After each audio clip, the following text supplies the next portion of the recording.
Hey YouTube, how's it going? I went to the range today, the outdoor range, with this Mosin-Nagant. It's one of the two that I just purchased recently last month.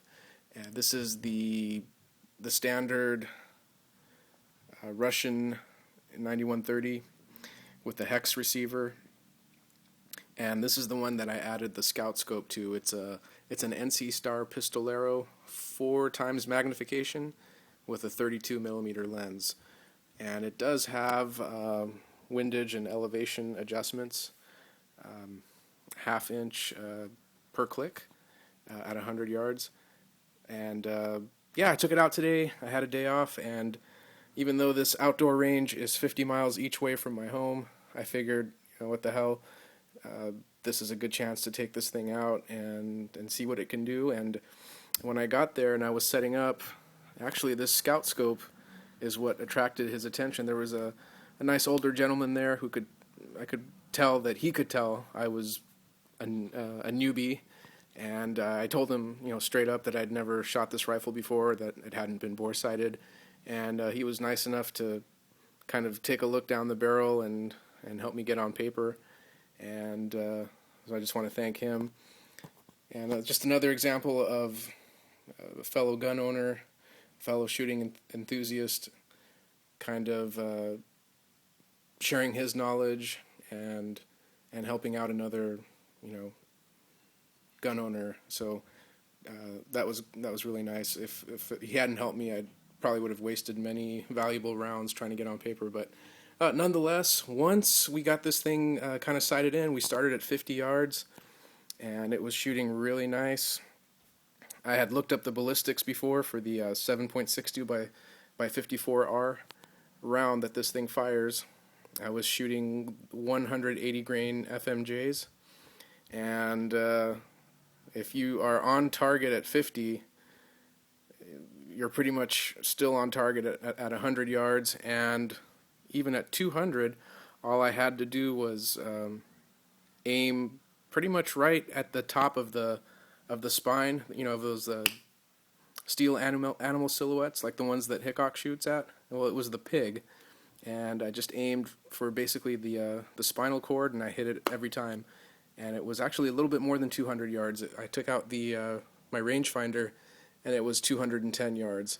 And with a 19th century gun that I paid $90 for, with 19th century technology, even though this gun was made in 1942, to be able to hit a small animal sized target at 210 yards with this little, I don't know, $30. I think I paid $30 for this thing, for this little Pistolero. I was pretty happy. I mean, as far as bang for the buck, you just can't beat that. A powerful centerfire rifle hitting something at 210 yards consistently. Yeah, I'll take that all day. It doesn't have to be a tack driver, which it's not.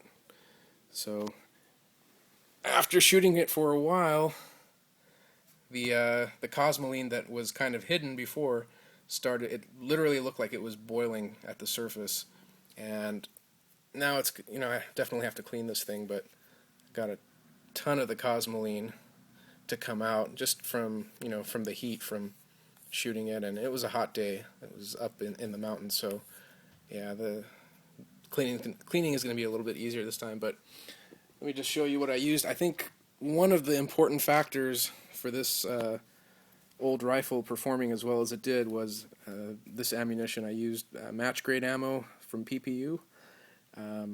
It was in a video that I did last week, but this ammo really performed well. I'm not really sure that I could duplicate the results with your Milsurp corrosive ammo. It's really cheap. It's much cheaper than the good stuff here, the Russian or Romanian or whatever light ball ammo. Not sure I could do the same, so I think this was a big help. But well, let me just show you one of the targets that I brought home. This is from 100 yards. There are 1 or 2 flyers, but overall, I mean, yeah, like I said, for something that was designed in 1891, that's been sitting in cosmoline for 50, 60 years,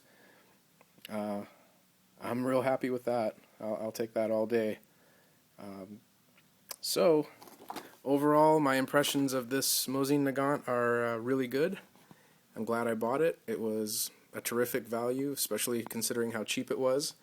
$90 plus the shipping and handling, it came out to $115. The ammunition, I believe, did make a difference. Not that you have to use this all the time.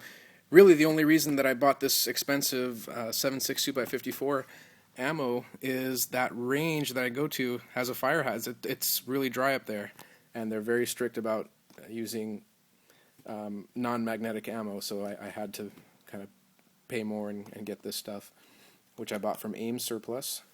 But it's really top-notch ammo. I saved all my brass. It's reloadable. Not that I reload now, but in case I ever decide to in the future, I'll have it. And if you are thinking about adding a scope to your Mosin-Nagant, this is a pretty good choice. I would highly recommend it.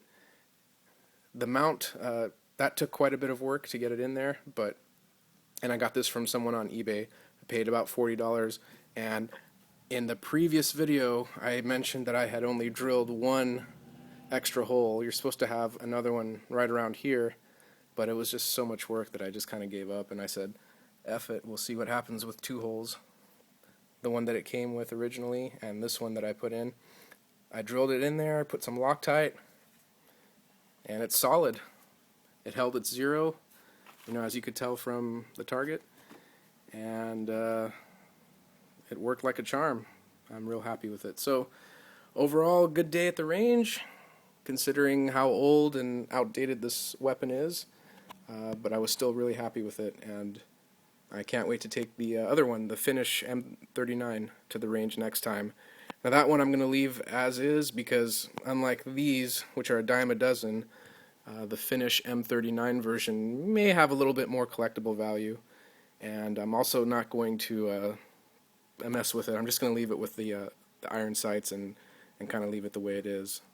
So, good day at the range. I also took out my new Remington 700, but I'll do that in a separate video. That one performed pretty well as well. Alright guys, take a look there, and feel free to comment and subscribe. Thanks.